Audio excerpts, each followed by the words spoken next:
পাবনার ঈশ্বরদীতে নানা আয়োজনে গৌরব, ঐতিহ্য, সংগ্রাম ও সাফল্যের ধারক বাংলাদেশ জাতীয়তাবাদী যুবদলের ৪৭তম প্রতিষ্ঠা বার্ষিকী পালন করা হয়। দিবসটি উপলক্ষে ২ দিনব্যাপী বিভিন্ন কর্মসূচি আয়োজন করে দলটির উপজেলা ও পৌর শাখা।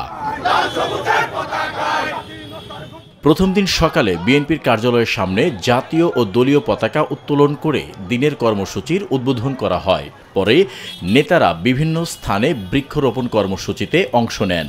এছাড়াও চলে দিনব্যাপী ফ্রি মেডিকেল ক্যাম্প। দ্বিতীয় দিন মঙ্গলবার বিকেলে উপজেলা ও পৌর যুবদলের যৌথ উদ্যোগে বের হয় এক বর্ণাঢ্য শোভাযাত্রা।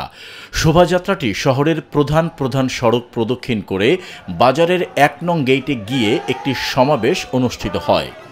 উপজেলা যুবদলের আহ্বায়ক সুলতান আলী বিশ্বাস টনির সভাপতিত্বে এবং পৌর যুবদলের আহ্বায়ক জাকের হোসেন জুয়েলের সঞ্চালনায় এ সময় বক্তব্য রাখেন উপজেলা বিএনপির সাবেক সভাপতি, বাংলাদেশ জাতীয়তাবাদী ছাত্র দল কেন্দ্রীয় কমিটির সাবেক কার্যকরী সভাপতি, পৌর বিএনপির সাবেক ভারপ্রাপ্ত সাধারণ সম্পাদক ও পৌর যুবদলের সাবেক সভাপতি।